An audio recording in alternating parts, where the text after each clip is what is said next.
My dear students, doctor James Tyler Kent രചിച്ച lectures on homoeopathic materia medica എന്ന പുസ്തകത്തെ ആധാരമാക്കിയുള്ള ഈ പ്രോഗ്രാമിലേക്ക് നിങ്ങൾക്കേവർക്കും വീണ്ടും സ്വാഗതം. ഈ പരമ്പരയുടെ 256-ാമത്തെ എപ്പിസോഡിൽ നമ്മൾ പുതിയൊരു അധ്യായം ആരംഭിക്കുകയാണ്. കാലി സൾഫ്യൂറിക്കം. പൊട്ടാസ്യം, സൾഫർ എന്നിങ്ങനെ രണ്ട് വളരെ പ്രധാനപ്പെട്ട എലമെൻസിൻ്റെ ഒരു സംയോജനമാണിത്. അതുകൊണ്ട് തന്നെ വളരെ ആഴത്തിൽ, വളരെ ദീർഘമായി പ്രവർത്തിക്കുന്ന ഒരു ഔഷധമാണിത്. ഈ ഔഷധത്തിൻ്റെ ഈ ആദ്യത്തെ എപ്പിസോഡിൽ വളരെ ശ്രദ്ധേയമായ ചില കമ്പാരിസൺസ്, പൾസാറ്റിലെയും സൈലീഷ്യയും കാലി സൾഫ്യൂറിക്കവും തമ്മിലുള്ള ഒരു കമ്പാരിസൺ. ട്രയോസ് എങ്ങനെ വരുന്നു? അപ്പോൾ നമ്മൾ നേരത്തെ കണ്ടിട്ടുണ്ട് കൽക്കേറിയ ലൈക്കോപോഡിയം സൾഫർ. ട്രയോസ് എങ്ങനെ വരുന്നു എന്നതിനെക്കുറിച്ച് ഈ നേരത്തെ പറഞ്ഞ 3 ഔഷധങ്ങളുടെ ലെക്ചേഴ്സിലും ഇല്ലാതിരുന്ന ചില വിശദീകരണങ്ങൾ ഇവിടെ കണ്ടു തരുന്നുണ്ട്. എങ്ങനെ വരുന്നു ആ അറിവ് നിങ്ങളുടെ പ്രാക്ടീസ് വന്നേക്കാവുന്ന ചില ആശയക്കുഴപ്പങ്ങളെ പരിഹരിക്കാനും അത് പര്യാപ്തമാണ്. കൊടുത്ത ഔഷധം തെറ്റിപ്പോയോ എന്നൊക്കെ സംശയിക്കാവുന്ന ചില സാഹചര്യങ്ങളിൽ വാസ്തവത്തിൽ എന്താണ് സംഭവിച്ചത് എന്ന് മനസ്സിലാക്കാൻ കെൻ്റ് തരുന്ന ഇത്തരം ഉൾക്കാഴ്ചകൾ നമ്മൾ ഉപകരിക്കും. അതിലേക്ക് നമുക്ക് പ്രവേശിക്കാം. 2 very deep acting remedies unite to form this one. It was left to Schussler to show its first curative powers. ഒരു ബയോകെമിക്കൽ റെമഡി എന്ന രീതിയിലാണ് കാലി സൾഫ്യൂറിക്കം വാസ്തവത്തിൽ ശ്രദ്ധയിലേക്ക് വരുന്നത്. ഷൂസ്ലറാണ് അതിൻ്റെ രോഗശമനപരമായിട്ടുള്ള കഴിവുകളെ എടുത്തു കാണിക്കുന്നത്. Deve's work on the tissue remedies gives the best presentation from the biochemic view. ഞാൻ പറഞ്ഞ ഷൂസ്ലറുടെ പുസ്തകത്തിൽ ഈ കാര്യം പറയുന്ന ആ പുസ്തകം പരിശോധിക്കുമ്പോൾ നമുക്കത് കാണാം. The writer gathered the symptoms from reported cures for many years. ആ പുസ്തകത്തിൽ ഒരു പ്രൂവിങ്ങിൽ നിന്ന് വന്നതല്ലത്, നിരവധി വർഷങ്ങളായിട്ട് അതിലുകൊണ്ട് ലഭിച്ച രോഗശാന്തികളെ വിലയിരുത്തി അതിൽ നിന്നും കളക്ട് ചെയ്ത ലക്ഷണങ്ങൾ വെച്ചുകൊണ്ടാണ് ഡിവേ അത് തയ്യാറാക്കിയിരിക്കുന്നത്. ഡിവേയും ബോറയ്ക്കുമാണ് അത് ട്രാൻസ്ലേറ്റ് ചെയ്തിരിക്കുന്നത്. And found that they were justified by the study of the 2 remedies entering into the formation. ഇനി അതിൻ്റെ ന്യായീകരണം നമുക്ക് കിട്ടുന്നത് പൊട്ടാസ്യത്തെയും സൾഫറിനെയും കുറിച്ച് നമ്മൾ പഠിക്കുമ്പോഴാണ് അതിനൊരു ന്യായം, ഒരു തിയറട്ടിക്കൽ ബേസ് നമുക്ക് ലഭിക്കുന്നത്. Many of these symptoms come out upon the sick as aggravations. രോഗലക്ഷണങ്ങൾ വർധനമായിട്ടാണ് ഈ ലക്ഷണങ്ങളിൽ മിക്കവയും പ്രകടമാകുന്നത്. Some of these are only cured symptoms. This arrangement could be improved upon much by provings. അപ്പോൾ ഇതിന് പ്രൂവിങ്സ് കൊണ്ട് നമുക്കതിന് മെറ്റീരിയ മെഡിക്കൽ മെച്ചപ്പെടുത്താൻ പറ്റും. ടിഷ്യൂ റെമഡീസ് എന്നുള്ള പുസ്തകത്തിൽ കാണുന്ന അതിൽ നിന്ന് ലഭിക്കുന്ന ലക്ഷണങ്ങളെ അത് എക്സ്പീരിയൻസിൽ നിന്ന് കിട്ടിയ കാര്യങ്ങളാണ്, വർഷങ്ങളായിട്ടുള്ള എക്സ്പീരിയൻസിൽ ഗ്യാദർ ചെയ്തതാണ്. അത് പ്രൂവിങ്സ് വഴി അതിനെ നമുക്ക് സ്ഥിരീകരിക്കാനും വിപുലീകരിക്കാനും പറ്റും. If the reader will carefully use this remedy as herein directed, he will be astonished at its depth of action, and if he uses it high, he will be surprised at the length of action of every dose. ബയോകെമിക്കിൻ്റെ ആ ഒരു ലോകത്തു നിന്നും പുറത്തു വന്നിട്ട് ഇനി പറയാൻ പോകുന്ന കാലി സൾഫിനെ കുറിച്ചുള്ള ഈ വിശദാംശങ്ങൾ ശരിക്കും ഗ്രഹിച്ചിട്ട് വേണ്ടത്ര ഉയർന്ന പൊട്ടൻസിയിൽ ഉപയോഗിക്കുകയാണെങ്കിൽ അതിൻ്റെ പ്രവർത്തനം കണ്ട് അതിൻ്റെ ആഴവും ദൈർഘ്യവും കണ്ട് നിങ്ങൾ അത്ഭുതപ്പെടുമെന്നാണ് പറയുന്നത്. എൻ്റെ ഉദ്ദേശിക്കുന്നത് ഈ 6x 3x 12x എന്നൊക്കെ പറയുന്ന ആ ബയോകെമിക്കിൻ്റെ ആ പരിധി വിട്ട് പുറത്തു വരാനുള്ളൊരു ആഹ്വാനമാണ് കെൻ്റ് ഇതിലൂടെ നടത്തുന്നത്. ലോവർ പൊട്ടൻസിയിൽ വെച്ചുകൊണ്ട് നമുക്കതിൻ്റെ ഔഷധത്തിൻ്റെ വലിയ സാധ്യതകളിലേക്ക് നമുക്ക് പോകാൻ പറ്റില്ല. അപ്പം അങ്ങനെ വരണം. ബയോകെമിക് തെറാപ്പിസ്റ്റുകളാണ് ഇത് ഉപയോഗിച്ചുകൊണ്ടിരുന്നത്. അതിൻ്റെ പരിധി വിട്ട് ഹോമിയോപ്പതിയുടെ സാധ്യതകളിലേക്ക് ഇതിനെ കൊണ്ടുവരണം എന്നുള്ള ആഹ്വാനമാണ് കെൻ്റ് ഇവിടെ തരുന്നത്. It has cured epilepsy, lupus and epithelioma and many discriminating skin എഫെക്ഷൻസ്.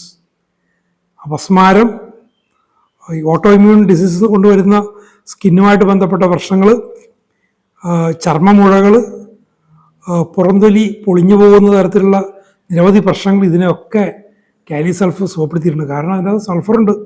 Sulphur എന്ന് പറയുന്ന ആസ്പെക്ട് അതിലുണ്ട്. It has cured most obstinate case of chronic intermittent fever, പഴകിയ സ്ഥായിയായ ഇടപെട്ട് വരുന്ന പനി, പല ഔഷധങ്ങൾ ഉപയോഗിച്ചു, അതിന് സുഖപ്പെടുത്താൻ പറ്റിയില്ല. അങ്ങനെയുള്ള കേസുകളിൽ കാരി സൾഫ്യൂറിക്കം സുഖപ്പെടുത്തിയ ചരിത്രമുണ്ട്. It is useful in catarrhal affections with thick yellow or greenish pus, viscid or thin yellow watery discharge. Thin yellow watery discharge എന്നുള്ളത് ഇവിടെ ഇറ്റാലിക്സിലാണ്.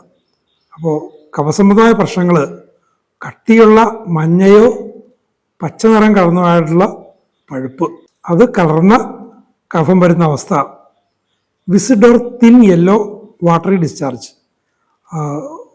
കട്ടിയുള്ളതോ ഒഴുകാൻ പ്രയാസമുള്ള തരത്തിൽ വിസിഡ് ആയിട്ടുള്ളതോ നേർത്തതോ ആകാം, മഞ്ഞ നിറത്തിലുള്ളതാകാം, വാട്ടറി ആകാം. ഇങ്ങനെയുള്ള ഡിസ്ചാർജസും കാരി സൾഫ് കവർ ചെയ്യുന്നുണ്ട്. Most symptoms are aggravated in the evening. സായാഹ്നത്തിലാണ് മിക്കവാറും ലക്ഷണങ്ങൾ വർദ്ധിക്കുന്നത്. The patient craves fresh and even cold air.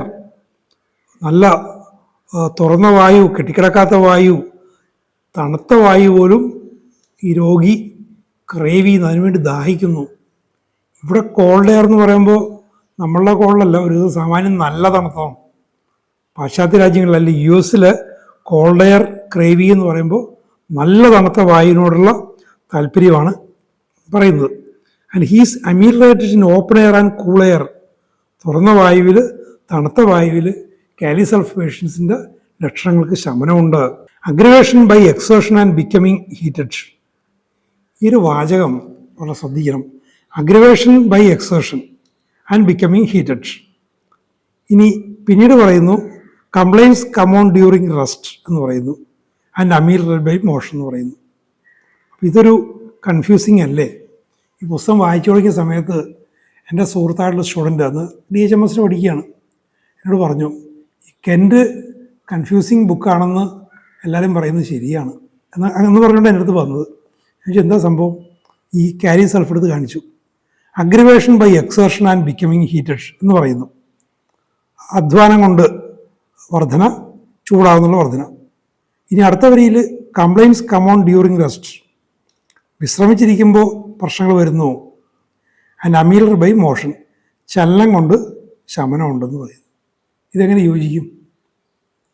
അപ്പോൾ അവിടെ എനിക്കും ഒറ്റവായനയിലൊരു പ്രശ്നം തോന്നി. പക്ഷെ ഞാനത് മനസ്സിലാക്കിയത്, ഈ പുസ്തകം ഒറിജിനലി ഒരു അമേരിക്കക്കാരൻ എഴുതിയ പുസ്തകമാണ്. എഴുതിയതല്ല, ഒരു അമേരിക്കക്കാരനായിട്ടുള്ള കെൻറ്റിൻ്റെ പ്രഭാഷണങ്ങൾ, ക്ലാസ്സുകൾ ട്രാൻസ്ക്രൈബ് ചെയ്ത് അതിനെ എഡിറ്റ് ചെയ്ത് തയ്യാറാക്കിയിട്ടുള്ള ഒരു അമേരിക്കൻ ഇംഗ്ലീഷിൻ്റെ ഒരു സ്പർശമുണ്ട്. അതാണ് ഇവിടെ ഒരു ആശയക്കുഴപ്പമുണ്ടാക്കുന്നത്. Aggravation by exertion and becoming heated എന്ന് പറയുമ്പോൾ ഇതിനെ ഈ ആൻഡ് കൊണ്ട് തിരിക്കുന്ന രണ്ട് ക്ലോസുകളായിട്ട് ഇതിനെ തെറ്റിദ്ധരിക്കുമ്പോഴാണ് കുഴപ്പം വരുന്നത്. അഗ്രവേഷൻ ബൈ എക്സേർഷൻ, പിന്നെ അഗ്രവേഷൻ ബൈ ബിക്കമിങ് ഹീറ്റഡ്. അങ്ങനെയല്ല അത്. വാസ്തവത്തിലത് നമ്മളുടെ ഇംഗ്ലീഷിലാണെങ്കിൽ aggravation by exertion and there by becoming heated. അങ്ങനെ എടുത്തു കഴിഞ്ഞാൽ അത് ശരിയാവുള്ളൂ. അധ്വാനം ഉണ്ടാകുകയും അധ്വാനിക്കുകയും അല്ലെങ്കിൽ ശരീരത്തിന് ചലനം ഒന്നെങ്കിലും ഉണ്ടാകുകയും ചെയ്തിട്ട് അതുകൊണ്ട് ശരീരം ചൂടാകുമ്പോഴാണ് അഗ്രവേഷൻ വരുന്നത്. അവിടെ ഒരു ഓപ്പറേറ്റീവ് പാർട്ട് എന്ന് പറയുന്നത്, അല്ലെങ്കിൽ ഒരു ഓപ്പറേറ്റീവ് എലമെൻ്റ് എന്ന് പറയുന്നത് ചൂടാണ്. ശരീരം ചൂടാകുക എന്നുള്ളതാണ്. എക്സേർഷൻ അല്ല. ഈ ആൻഡ് വരുമ്പോൾ ആ രണ്ട് വ്യത്യസ്ത ക്ലോസുകളായിട്ട് കാണുമ്പോൾ കുഴപ്പമാണ്. പല ഭാഗങ്ങളും ഇങ്ങനെ അതുണ്ട്. എന്നാൽ അത് മൊത്തത്തിൽ തോന്നുള്ള ഭാഗങ്ങൾ വായിക്കുമ്പോൾ അത് മനസ്സിലാവും, സാമാന്യ ലോജിക് കൊണ്ട് മനസ്സിലാക്കാവുന്നതുള്ളൂ. Complaints come on during rest and are ameliorated by motion. അപ്പോൾ അമീലറേറ്റഡ് ബൈ മോഷൻ എന്നുള്ളതാണ് പ്രധാനം. വെറുതെ ഇരിക്കാൻ നേരത്ത് വരുന്ന പ്രശ്നങ്ങൾ ചെറിയ ചലനങ്ങൾ കൊണ്ട് അതിന് ശമനം കിട്ടുന്നു. Complaints aggravate in warm room. ചൂടുള്ള മുറിയിൽ പ്രശ്നങ്ങൾ വർദ്ധിക്കുന്നു. Takes cold from being over heated. വല്ലാതെ ചൂടാകുന്ന നേരത്ത് അവിടെ ഒരു കൺഫ്യൂഷൻ വരാം. Takes cold from being over heated. വല്ലാതെ ചൂടായിക്കൊണ്ടിരിക്കുന്ന ഒരു സമയത്ത് തണുപ്പടിച്ചാൽ അതെങ്ങനെ സംഭവിക്കുമെന്നുള്ളൊരു കൺഫ്യൂഷൻ. അത് പിന്നീട് മനസ്സിലാവും. When once heated he cannot cool off without taking cold. ചൂടായിക്കഴിഞ്ഞാൽ തണുപ്പടിക്കാതെ ആ ചൂട് ശമിക്കയില്ല. അത് കാരി സൾഫിൻ്റെ ഒരു സവിശേഷതയാണ്. ഇപ്പം നമ്മൾ ചൂടായി, അധ്വാനിച്ച് ചൂടായി വെറുതെ വന്നിരുന്നു കഴിഞ്ഞാൽ, ഇപ്പം നമ്മുടെ ചൂട് രാജ്യമാണെങ്കിൽ പോലും വെറുതെ വന്ന് കുറേ നേരം ഇരുന്ന് കഴിഞ്ഞാൽ സാധാരണ മനുഷ്യരുടെയൊക്കെ ചൂട് മാറും. പക്ഷേ കാരി സൾഫ്യൂറിക്കം പേഷ്യൻറ്റിൻ്റെ ചൂട് അങ്ങനെ മാറില്ല. അത് തണുപ്പടിക്കണം. ഇവിടെയെങ്കിൽ AC പോയിരിക്കേണ്ടി വരും, അല്ലെങ്കിൽ തണുത്ത വെള്ളമോട് തൊഴിക്കേണ്ടി വരും. അപ്പോൾ അവിടെയാണത് പ്രശ്നം വരുന്നത്. Takes call from being over heat. അങ്ങനെ ഓവർ ഹീറ്റായിട്ട് തനിയെ തണുക്കാതെ വരുമ്പോൾ ചൂട് കുറക്കാൻ ശമിപ്പിക്കാൻ വേണ്ടിയിട്ട് വല്ല എ സിയിൽ പോയിരിക്കുകയോ തണുത്ത വെള്ളം ഒഴിക്കുകയോ ഐസ് വെള്ളം കുടിക്കുകയോ ഒക്കെ അങ്ങനെ ചെയ്ത് കഴിഞ്ഞാൽ അപ്പോൾ തണുപ്പടിക്കുകയാണ്. അങ്ങനെ പിന്നെ തണുപ്പിൻ്റെ പ്രശ്നം ഉണ്ടാവും. അപ്പോൾ അങ്ങനെ ആ രണ്ട് വാചകങ്ങളും കൂട്ടിച്ചേർത്ത് വേണം കൃത്യമായിട്ടുള്ള ധാരണ ഉണ്ടാക്കാൻ. പ്രീ ഡിസ്പോസിഷൻ ടു തൈസിസ്, ഇറ്റാലിക്സാണ്. ഒരു ക്ഷയരോഗം വരാനുള്ളൊരു പ്രവണത ഈ കാരി സൾഫ്യൂരിക്കും പേഷ്യൻ്റുണ്ട്. Is frequently indicated after tuberculinum. ആ ഒരു പശ്ചാത്തലത്തിൽ വേണം മനസ്സിലാക്കാൻ.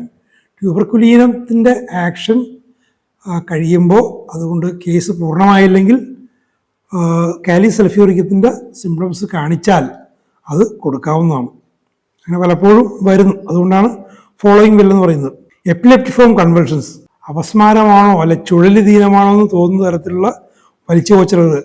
ജേർക്കിംഗ് of the limbs and twitching of muscles, കയ്യാലുകളിലും പേശികളിലും പിടയൽ വലിച്ചുപോച്ചലൊക്കെ ഉണ്ട്. Dropsical conditions of the extremities, കയ്യാലുകളിൽ നീർവീക്കം, ലോസ് ഓഫ് ഫ്ലഷ്, ശോഷിക്കൽ and complaints aggravated after eating. ആഹാരം കഴിച്ച ശേഷം പ്രശ്നങ്ങൾ വർദ്ധിക്കുക എന്ന് പറയുന്നതും കാലി സൾഫ്യൂരിക്കത്തിൽ വളരെ പ്രൊഡോമിനൻ്റ് ആയിട്ട് വരുന്നുണ്ട്. അതിനോട് ചേർന്ന് അതിനൊന്ന് ഉപോത്ബലകമായിട്ട് ഫാസ്റ്റിംഗ് അമിറേറ്റ് മെനി സിംറ്റംസ്. ആഹാരം കഴിക്കാതിരുന്നാൽ, ഉപവസിച്ചാൽ നിരവധി ലക്ഷണങ്ങൾ ശമിക്കും. ഫ്ലാബി മസിൽസ്, പേശികളിങ്ങനെ വലിച്ചു തൂങ്ങി കിടക്കുകയാണ്. Fatty degeneration of glands, liver and heart, ഗ്രന്ഥികളിൽ, കരളിൽ, ഹൃദയത്തിലൊക്കെ വന്ന് കൊഴുപ്പടിയുന്ന അവസ്ഥ. Heaviness of limbs and weariness of the body, കൈകാലുകളിൽ ഭാരം, ശരീരമാകെ തളർന്ന ഒരവസ്ഥ. ഹിസ്റ്റീരിക്കൽ സിംറ്റംസ്, വിഭ്രാന്തമായ ലക്ഷണങ്ങൾ. Sluggishness of the body and lack of physical irritability, ശരീരമാകെ ഒരു തണുപ്പം മട്ടും അല്ല തണുപ്പത്തി എന്നൊക്കെ പറയില്ലേ, ആകെ തളർന്നിട്ട് ഒരു ഫിസിക്കൽ ഇറിറ്റബിലിറ്റി, ശരീരം കൊണ്ട് ഒന്ന് ചലിപ്പിച്ചതും ചെയ്യാനുള്ള കഴിവില്ലാതെ വെറുതെ ചടഞ്ഞുകൂടിയിരിക്കുന്നൊരവസ്ഥ. അപ്പം അങ്ങനെ ഇരിക്കാൻ നേരത്ത് പ്രശ്നങ്ങൾ വരികയും ചെയ്യും. അതാണ് രോഗികൾ ഒരു വിഷമസന്ധിയിലായി പോകുന്നത്. Well selected remedies fall short in action. കൃത്യമായിട്ട് തിരഞ്ഞെടുത്ത ഔഷധങ്ങൾ അത് വേണ്ടത്ര പ്രവർത്തിക്കുന്നില്ല. 1-2 ദിവസം ഒന്ന് ആക്ട് ചെയ്തു, അല്ലെങ്കിൽ അതിന് മണിക്കൂർ ആക്ട് ചെയ്തു, അതിൻ്റെ ആക്ഷൻ നിന്നുപോയി. കൃത്യമായിട്ടുള്ള സെലക്ഷനായിരുന്നു, നല്ല ഡീപ്പ് ആക്ടിങ് ആണ്, ലോങ് ആക്ടിങ്, പക്ഷെ പ്രവർത്തിക്കുന്നില്ല. അപ്പം അങ്ങനെയുള്ള അവസ്ഥയിൽ അതിനെ സഹായിക്കുന്ന നിരവധി ഔഷധങ്ങൾ നമ്മളുടെ മെറ്റീരിയൽ മെഡിക്കലുണ്ട്. അതിലൊന്ന് കാലി സൾഫ്യൂരിക്കുമാണ്. One should lie down but lying in bed aggravates. കേട്ടോ, നേരത്തെ പറഞ്ഞ കാര്യം തന്നെ. എവിടെയെങ്കിലും കിടക്കാൻ തോന്നും, പക്ഷെ കിടന്നു കഴിഞ്ഞാൽ പ്രശ്നങ്ങൾ വർദ്ധിക്കുകയും ചെയ്യും. He must walk about to ameliorate the suffering. അയാളുടെ സഹനത്തെ ശമിപ്പിക്കണമെങ്കിൽ അയാൾ മെല്ലെയെങ്കിലും അയാൾ നടന്നേ പറ്റൂ. Surging of blood in the body, ശരീരത്തിലേക്ക് രക്തം കയറുന്നു. Pain in the limbs, bones and glands, കൈകാലുകളിൽ, അസ്ഥികളിൽ, ഗ്രന്ഥികളിലൊക്കെ വേദന. വാണ്ടറിങ് പെയിൻസ്, ഇറ്റാലിക്സിലാണ്. ശരീരത്തിൽ അവിടെ ഇവിടെയൊക്കെ വേദന, ഇവിടെ വരുന്നു പിന്നെ അവിടെ വരുന്നു, വേദന ഇങ്ങനെ മാറി മാറി വരുന്നു. പെയിൻസ് അമീലറേറ്റ് ബൈ മോഷൻ, ചലനം കൊണ്ട് വേദനയ്ക്ക് ശമനമുണ്ട്. Ameliorate walking, ameliorate in open air, aggravate in a warm room. അപ്പോൾ ചലനം കൊണ്ട് ശമിക്കുന്നു, തുറസായ വായുവിൽ ശമിക്കുന്നു, ചൂടുള്ള മുറിയിൽ വർദ്ധിക്കുന്നു. അഗ്രിവേറ്റ് സിറ്റിംഗ് ഓർ ലൈയിങ്, ഇരിക്കുന്നതുകൊണ്ടോ കിടക്കുന്നതുകൊണ്ടോ ലക്ഷണങ്ങൾ വർദ്ധിക്കുന്നു. Or rest in any form, ഏത് തരത്തിലുള്ള വിശ്രമം, കിടക്കണമെന്ന് ഇരിക്കണമെന്ന് തന്നെയില്ല, ഏത് തരത്തിൽ വിശ്രമിച്ചാലും ശരി ലക്ഷണങ്ങൾ വർദ്ധിക്കും. The pains are burning, cutting, jerking, stitching and tearing. വേദനകൾ പലതരത്തിലുണ്ട്. പൊള്ളുന്ന വേദന, വെട്ടുന്ന പോലെ വേദന, കട്ടിങ് ഇറ്റാലിക്സ് ആണ്. ജേർക്കിംഗ് ഉണ്ടാകുന്ന ഒരു വേദന, സ്റ്റിച്ചിങ് ആൻഡ് ടിയറിങ്, അത് രണ്ടും ക്യാപിറ്റൽ ലെറ്റേഴ്സിലാണ്. കുത്തുന്ന പോലെ വലിച്ചു കീറുന്നുള്ള വേദന. അൾസറേറ്റീവ് പെയിൻസ്, അതും ക്യാപിറ്റൽ ലെറ്റേഴ്സിലാണ്. വ്രണങ്ങളിൽ നിന്നുണ്ടാകുന്ന പോലുള്ള വേദന വളരെ പ്രധാനപ്പെട്ടാണത്. ടിയറിങ് ഡൗൺവേർഡ് ഇൻ ലിംസ്, കയ്യാലുകളിലിങ്ങനെ താഴേക്കിങ്ങനെ വലിച്ചു കീറുന്ന പോലെ ഉള്ളൊരു അനുഭവം. കയ്യാലുകൾ വിട്ടുപോയി എന്നൊക്കെ പറയില്ലേ, ടിയറിങ്, വിട്ടുപോയി, റിപ്ഡ് ഔട്ട്, അങ്ങനെയുള്ള ഒരു അനുഭവം. Tearing in glands and muscles, ഗ്രന്ഥികളിലും പേശികളിലും ഒക്കെ ഇതേപോലെ വലിഞ്ഞു കീറി വിട്ടുപോകുന്ന പോലത്തെ ഒരു അനുഭവം. രോഗികളൊക്കെ കൃത്യമായിട്ട് പറയും, കൈയൊക്കെ വിട്ടുപോയി എന്ന് പറയും ആളുകൾ. Pulsation all over the body, ശരീരം മുഴുവൻ വിങ്ങൽ, അതും ക്യാപിറ്റൽ ലെറ്റേഴ്സിലാണ്. ശരീരം മുഴുവൻ ഇങ്ങനെ വിങ്ങുന്ന പോലെ. Touch aggravates many symptoms. സ്പർശനം കൊണ്ട് നിരവധി ലക്ഷണങ്ങൾ വർദ്ധിക്കുന്നു. Many symptoms appear on waking. ഉടനെ എഴുന്നേക്കാൻ നേരത്ത് പല ലക്ഷണങ്ങൾ കണ്ടു തുടങ്ങും രാവിലെ. ഓൺ വേക്കിംഗ് ഇറ്റാലിക്സിലാണ്. ട്രംബ്ലിങ് ആൻഡ് ക്യൂറിങ്, വിറക്കലും ഇങ്ങനെ കിടന്ന് ആടലും, അത് നമ്മൾ പല ഔഷധം കണ്ടിട്ടുള്ളതാണ്. നടക്കാൻ നേരത്ത് ഇങ്ങനെ ആടുന്ന അവസ്ഥ പ്രത്യേകിച്ചും പ്രായാധിക്യത്തിലൊക്കെ സംഭവിക്കുന്നതാണ്. വാക്കിംഗ് അമീൽ റൈറ്റ്സ്, ചെറിയ ചലനം കൊണ്ട് അത് മെച്ചമുണ്ട്. വാം കവറിങ്സ് അഗ്രവേറ്റ്സ്, ചൂടുള്ള വസ്ത്രങ്ങൾ ആവരണങ്ങൾ കൊണ്ട് വർദ്ധിക്കും. Warm room aggravates, warm bed aggravates, warm wraps aggravates, bathing aggravates. അപ്പം എല്ലാത്തരം ചൂട് കൊണ്ടും വർദ്ധിക്കും, കുളി കൊണ്ട് വർധനമുണ്ട്. Complaints dating back to suppressed eruptions, പരുക്കളും കുരുക്കളൊക്കെ ഉണ്ടായിട്ട് അതിന് ഓയിൻമെൻറ്റോ ഇഞ്ചക്ഷനോ എന്തെങ്കിലുമൊക്കെ ഉപയോഗിച്ചല്ല മരുന്നുകളൊക്കെ ഉപയോഗിച്ച് അതിനെ സപ്രസ് ചെയ്യുമ്പോൾ തുടങ്ങുന്ന അതിൽ നിന്ന് തുടങ്ങിയ പ്രശ്നങ്ങൾ അതൊക്കെ പഴയ ചരിത്രം ചോദിച്ചാലേ അതൊക്കെ മനസ്സിലാവുള്ളൂ. പോസ്റ്റ് സ്കാർലറ്റിനൽ നെഫ്രൈറ്റിസ്, സ്കാർലറ്റിന, ചുവന്ന പനി, ശരീരത്തിലൊക്കെ ചുവന്ന പാടുകൾ പോലെ ഉണ്ടാകുന്ന പനി സപ്രസ് ചെയ്യുമ്പോൾ അല്ലെങ്കിൽ പനി കഴിയുമ്പോൾ ഉണ്ടാകുന്ന വൃക്കകളിൽ ഉണ്ടാകുന്ന പ്രശ്നം. ഈ 2 വർഷം മുമ്പും വ്യാപകമായിട്ട് ഈ സ്കാർലറ്റ് ഫീവർ പോലത്തെ ലക്ഷണങ്ങളുണ്ടായി. ശരീരം മുഴുവൻ തടിച്ച് തീർന്നൊരവസ്ഥ ഉണ്ടായി. അപ്പോൾ അങ്ങനെയുള്ള രോഗികളിലൊക്കെ സപ്രസീവ് ട്രീറ്റ്മെൻറ്റിന് ശേഷം അവരുടെയൊക്കെ അവസ്ഥ എന്താണെന്നുള്ളത് നമുക്ക് പറയാൻ പറ്റില്ല. One does not need to reflect to perceive this is Pulsatilla somewhat intensified. ഇത് പൾസാറ്റിയുടെ ഒരു കടുത്ത രൂപമാണെന്ന് മനസ്സിലാക്കാൻ നിങ്ങൾ അധികം ചിന്തിച്ച് വിഷമിക്കേണ്ട കാര്യമൊന്നുമില്ല. ഇത് പൾസാറ്റിലയുടെ കുറച്ച് ശക്തമായ രൂക്ഷമായ ഫോം തന്നെയാണ് കാലി സൾഫിൽ കാണുന്നത്. It takes up the work and finishes as a complement of Pulsatilla. ഇത് പൾസാറ്റിലയുടെ ഒരു കോംപ്ലിമെൻ്റ് ആയിട്ട് പൾസാറ്റില കൊണ്ട് തീരാത്ത പ്രശ്നങ്ങൾ തീർക്കും. എങ്ങനെയാണ്? അൺലെസ് ഏതാണ് as in some instances the patients becomes cold and chilly subject and is better during rest and then silicea often will be found to have what symptoms remain. സാധാരണ നമ്മൾ കണ്ടിരിക്കുന്നത് പൾസാറ്റില കഴിഞ്ഞാൽ സൈനീഷ്യ എന്നുള്ളതാണ്. അത് എപ്പോഴാണ് വരുന്നത്? അൺലെസ് എന്നുള്ള ശേഷം പറയുന്നുണ്ട് ചില സന്ദർഭങ്ങളിൽ പേഷ്യൻ്റ് തണുപ്പനാകുന്നു, തണുപ്പത്തിയാകുന്നു, ചില്ലിയാകുന്നു, ചില്ലി സബ്ജക്റ്റ് ആകുന്നു, വിശ്രമം കൊണ്ട് മെച്ചപ്പെടുന്നൊരവസ്ഥ വരുന്നു.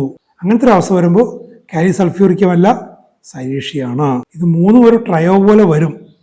അപ്പം എൻ്റെ തുടർന്ന് പറയുന്നുണ്ട് it's usual for a patient under a deep acting remedy to go to opposite modalities. ഉണ്ടോ? ഇത് വളരെ പ്രധാനപ്പെട്ട അറിവാണ്. ഡീപാക്കിംഗ് മെഡിസിൻ്റെ ഇൻഫ്ലുവൻസിൽ നിങ്ങൾ കൃത്യമായിട്ട് സെലക്ട് ചെയ്ത് കൊടുത്തു. ഉദാഹരണത്തിന് സൾഫർ കൊടുത്ത് കഴിയുമ്പോൾ അതിൻ്റെ ഒരു പ്രവർത്തനത്തിൻ്റെ കീഴിലിരിക്കുമ്പോൾ ഇയാളുടെ മൊഡാലിറ്റീസ് മാറിപ്പോകുന്നു. മൊഡാലിറ്റീസ് മാറിപ്പോയി കഴിഞ്ഞാൽ പിന്നെ ഔഷധം പിന്നെ കൊടുത്തിട്ട് കാര്യമില്ല, അത് പിന്നീട് റിപ്പീറ്റ് ചെയ്തിട്ടും കാര്യമില്ല. അപ്പോൾ ആ മൊഡാലിറ്റീസ് യോജിക്കുന്ന മറ്റൊരു ഔഷധം വരണം. അപ്പം അങ്ങനത്തെ ഒരു സാഹചര്യങ്ങളിലാണ് പൾസാറ്റിലേക്ക് ശേഷം സൈനീഷ്യയാണോ കാലി സൾഫ്യൂറിക്കമാണോ എന്നുള്ള ഒരു വിഷയം വരുന്നത്. അപ്പോൾ കൃത്യമായിട്ട് ലക്ഷണങ്ങളെ മനസ്സിലാക്കി അതിൻ്റെ മൊഡാലിറ്റീസ് മനസ്സിലാക്കി ജനറൽ സിംറ്റംസും അതിൻ്റെ മൊഡാലിറ്റീസും ഒന്ന് ആവർത്തിച്ച് പറയാൻ പറയാൻ കെൻഡെന്നല്ല എല്ലാ മസിൽസും പറയാൻ കാരണം ഇതാണ്. മൊഡാലിറ്റീസ് ചിലപ്പോൾ മാറുമ്പോൾ ഔഷധം മാറും. ഇത് മനസ്സിലാകാതെ റിപ്പീറ്റ് ചെയ്ത് കഴിഞ്ഞാൽ ആ കേസ് ആകെ കുളമായി പോവുക മാത്രമേ ഉള്ളൂ. അപ്പോൾ ഇവിടെയാണ് ഈ ഒരു വിഷയം വരുന്നത്.